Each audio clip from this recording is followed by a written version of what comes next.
讲到昨昏一只中国货船靠搭伫咧野柳的第一公园，船顶是阁有290吨的油。航空局是表示，目前是无漏油的风险，不过抽油是第一要紧的代志。若是一切顺利，明仔就有法度把油隆重抽了。 中国籍货轮玉州启航10月14日来基隆港的时，甲边头的吊桥啊弄倒，离港风台未出港又阁失去动力。后来伫31日时，伫咧野柳第7公园海岸边靠搭，船顶有290吨的油料，就惊讲若是漏油会影响到野柳附近近山万里随风这海域和生态。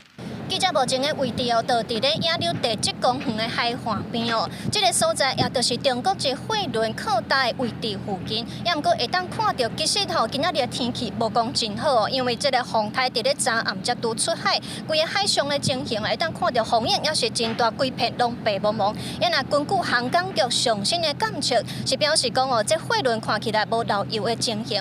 啊，毋过咧，就是因为讲这个货轮因为伫咧海上伊的位置哦，又果是需要 经过海上的作业，也无就是对这个第7公园用人工的方式行路步练入去，差不多20-30分钟才会到位置哦。所以讲，接落来会阁进一步讨论讲，到底人员和机构要安怎来处理这个货轮的代志。货轮靠搭的位置附近，就是野柳第7公园合渔港，真侪游客拢会来这观光食海产，迄边就惊讲货轮若准漏油，恐惊会引起大家对海产食安的疑虑。只要抓到鱼都有油味的话，那谁敢吃啊？一定很担心啊。像我们海里的自然，像我们现在主打的万里蟹嘛，因为你看它漏油，底层的浮游生物都死光了啊，当然这有食物链的问题。 航港局是回回讲，货轮坐底落去的是船身正手边，也若油柜是伫倒手边，暂时是未有漏油的状况。也毋过为着避免漏油污染生态环境，已经请外包的工作船来到现场要抽油。若阵天气海上有较好，拜5开始抽，拜6就有法度甲油拢抽了。